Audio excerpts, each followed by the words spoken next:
Our third keynote speaker, Professor David Lynch, is Professor of Education in the School of Education at Southern Cross University.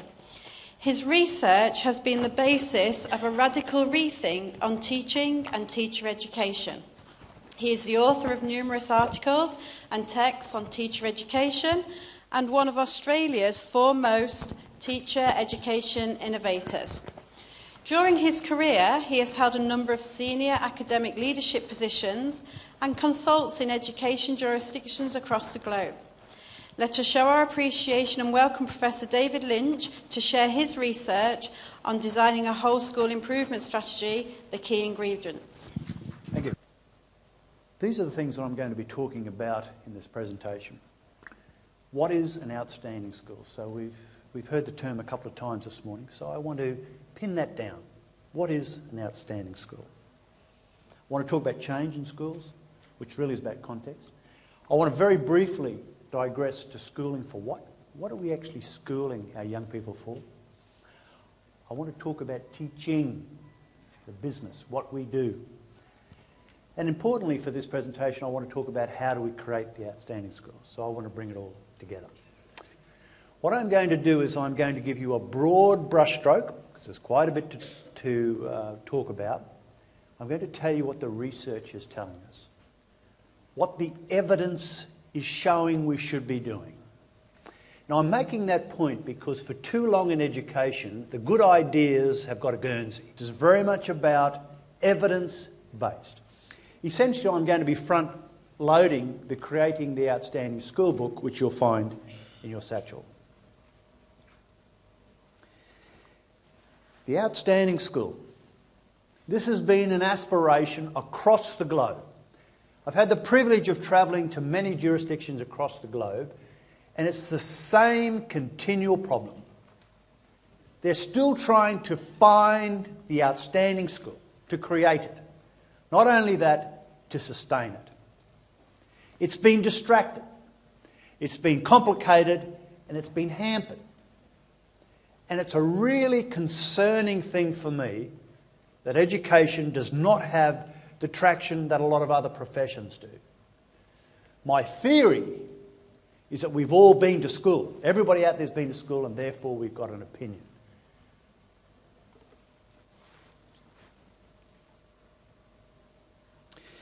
Essentially what's happening is that we've got a globalised world. And it's largely becoming globalised through technology. And as a result, we're getting change.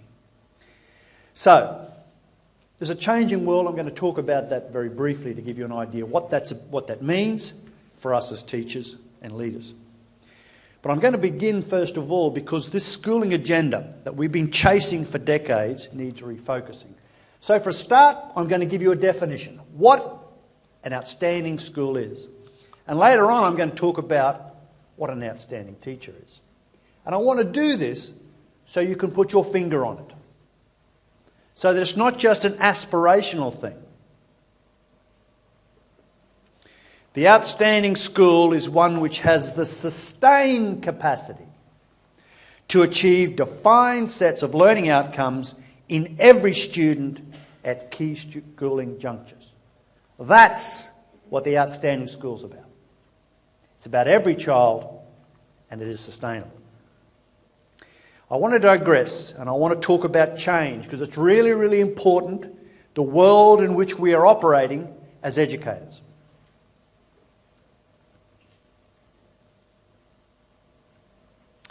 The first understanding is that schools prepare young people predominantly for later life, for work in our society, work and life in our society. So we've got a really key role. Across the globe, increasingly, schools are being called upon to fill in the gaps. Busy parents, complicated world, lots of grey areas. So schools are being asked to fill in the gaps. As a consequence, the things that schools are expected to teach and students expected to learn has increased. We've got to get a handle on that. I'll talk about that in a minute. This society that we're talking about has many dimensions. Local, national, virtual, network, etc., etc. So when we talk society today, we're not just talking about a house in a community. This society has many challenges. Fundamentally, it's a result of exponential and seemingly endless technological change. But there is something that's emerging that I want you to be really conscious of, because this underpins why we have to have every school achieving for every child.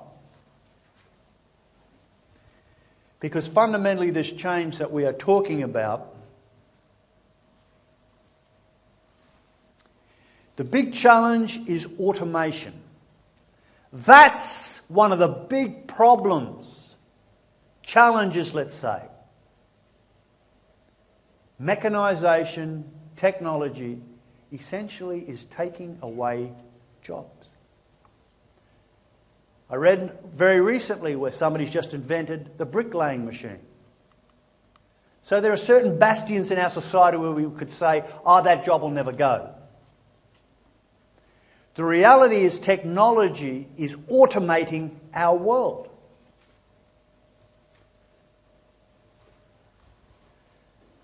Current human occupations are being replaced by machines. But here's the exciting things. New jobs are emerging. Totally, radically different jobs. Jobs that we don't even know right now what they'll be tomorrow. These are new jobs. But one thing we do know, these jobs are all highly skilled. So it means high levels of education for everyone.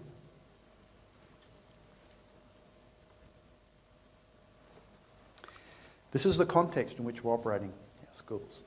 This is what we're preparing our young people for.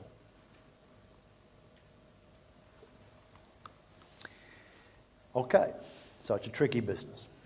All right, so let's get back to the thesis of what we're talking about. So schooling.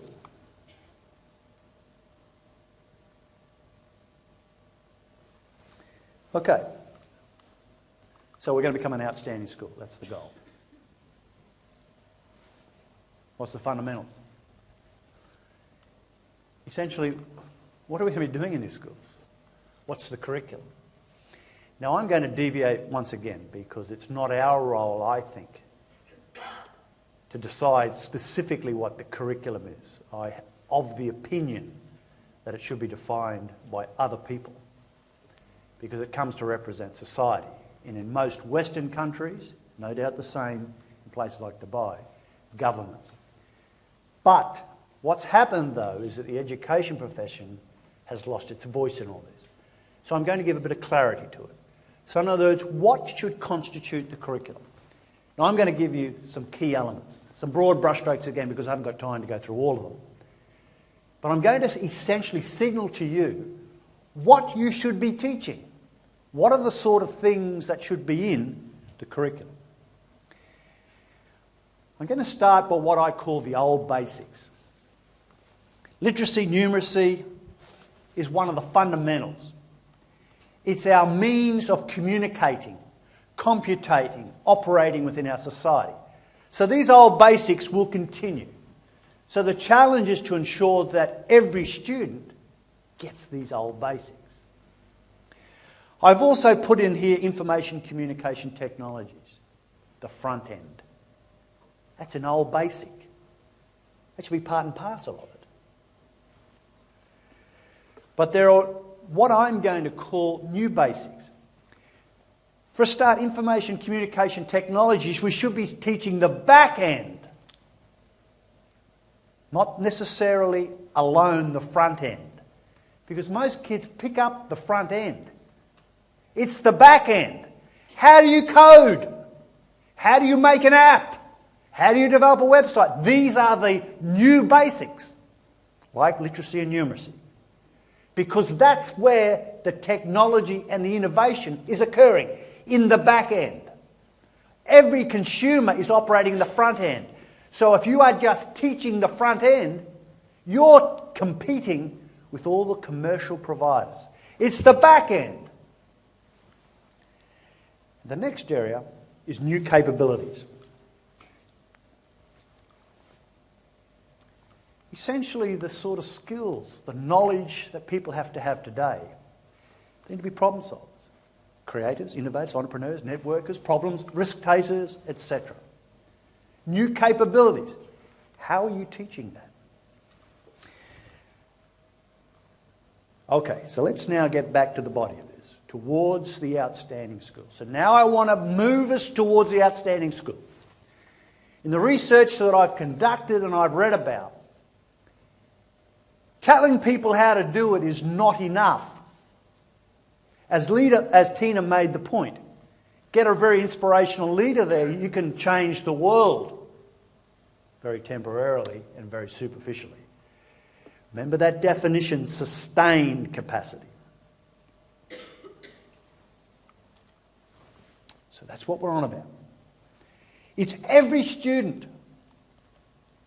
It's a tough gig. It's every student. And if you plan to do that in your Year 3 classroom by yourself, straight away you failed. And I'll talk a little bit more about that in a minute.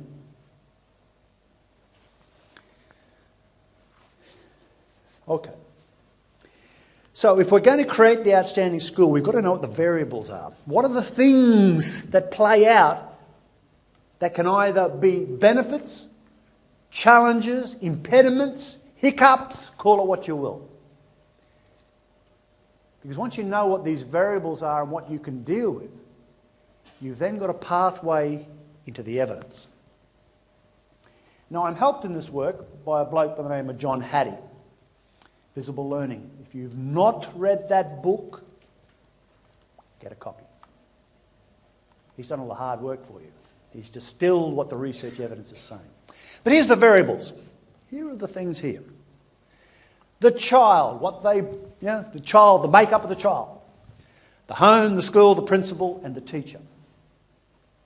They're the variables. They're the things that will come into play, positively or negatively, and will impact your capacity to be that outstanding school. See these two things here? Can't do much about those, so we'll put those to the side. Okay? So we're not, that's really out of our scope. Try as we may, so let's not put too much of our energy there. But you see these three things here? Yes, they are. So, the school, the principal, and the teacher are three things that come into scope if we're going to create the outstanding school.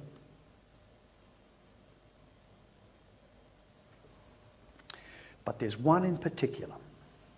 There's one in particular that makes the fundamental difference. And the winner is the teacher. So I hope you're starting to get an idea of what the outstanding school comprises. Teachers. But not so much the metaphysical, if you like. What you do, the teaching. So let's take stock of what we've done so far.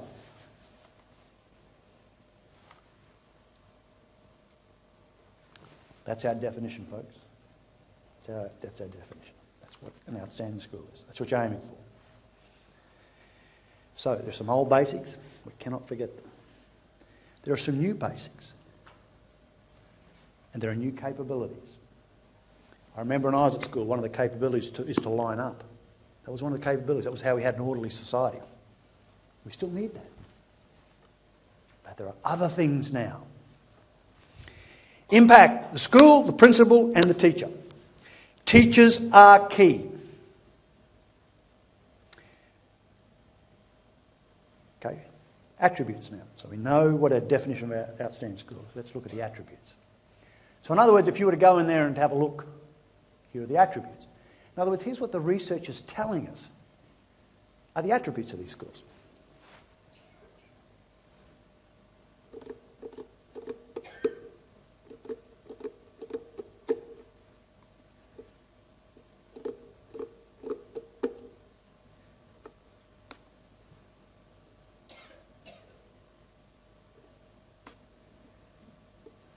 It's all about teachers, teaching.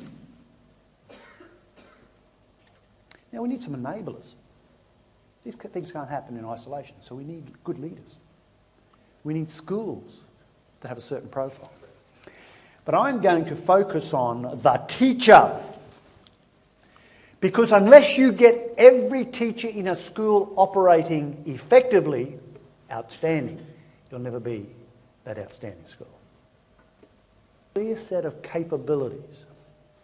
Okay, so let's start unpacking this a little bit. Teaching.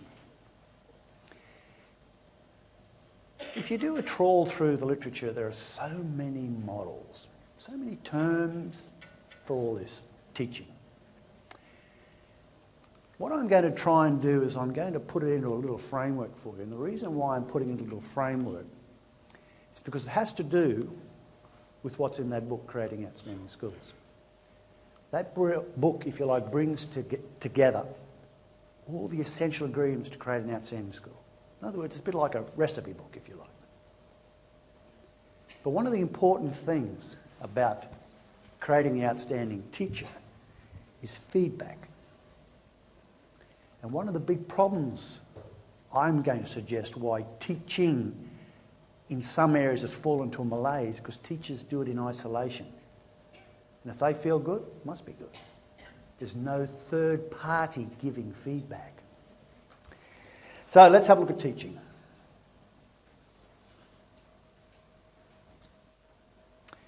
All right, so I'm going to now unpack the elements, if you like. So when we look at teaching as a broad brush concept, the first part is planning. I prefer the term design, to have an intent. Planning. So in other words, I'm unpacking the skill sets that teachers in this outstanding school have to have. They need to be able to diagnose. When you get the data, when you look at the profile of a student, you need to be able to diagnose what's going on. Because they're year 3 does not mean they're year 3 ability or grade 3. This one here I think is interesting. Knowledge of the instructional hierarchy. When you teach anything, any knowledge has a hierarchy. You cannot learn that knowledge until you know that knowledge and that knowledge and that knowledge.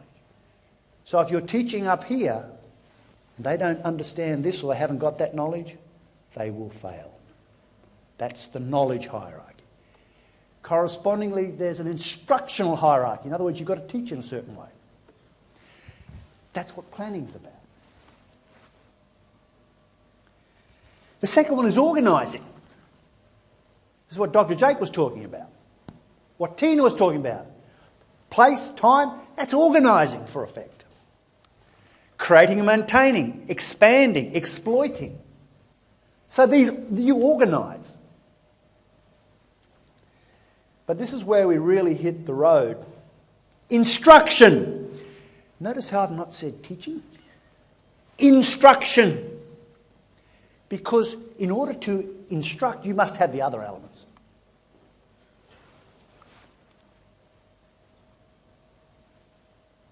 And leadership. Taken together, it's POIL. P-O-I-L. So, when you teach, you plan, you organise, you instruct. But one of the things about teachers and teaching is we are leaders, folks. We are key members of our profession and our society. We have a capacity to work with others to improve. We enrol others to create.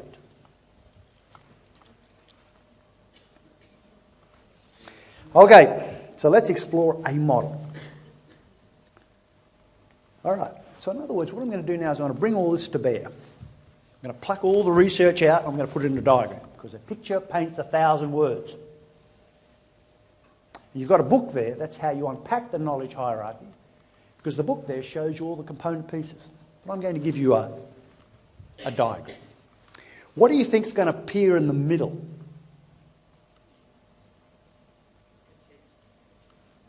Teaching. Right, so Teaching needs to be front and centre. In the outstanding school, you are about teaching.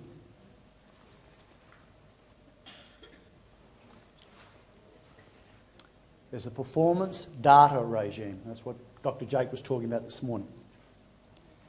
Distributed leadership. And one of the things that's very effective in this environment is to teach in teams.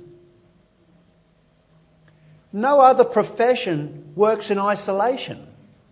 They have teams of people in which they consult and they operate with. That's how they can differentiate. That's how they can individualise and customise. Because they're all doing a bit of the job, if you like. You imagine if you're going for surgery and you've got to take the teacher mindset.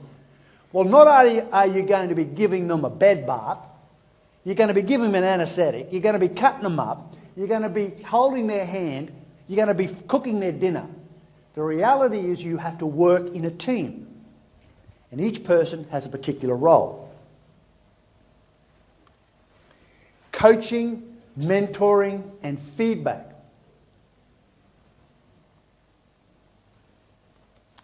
This is an important one because you're in the knowledge game and knowledge comes from research. So this should be part and parcel. That's another way of saying a culture of inquiry.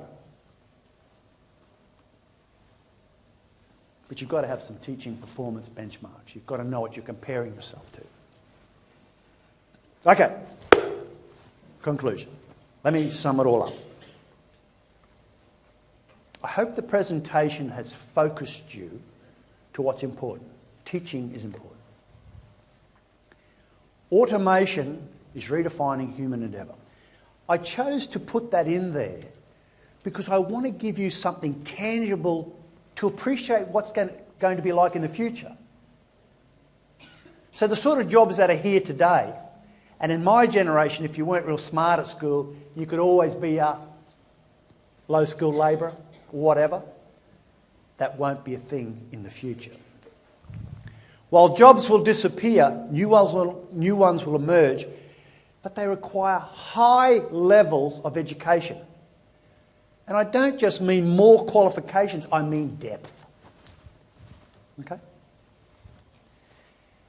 In this modern world, failure is not an option. And mediocrity, particularly in education, serves no one.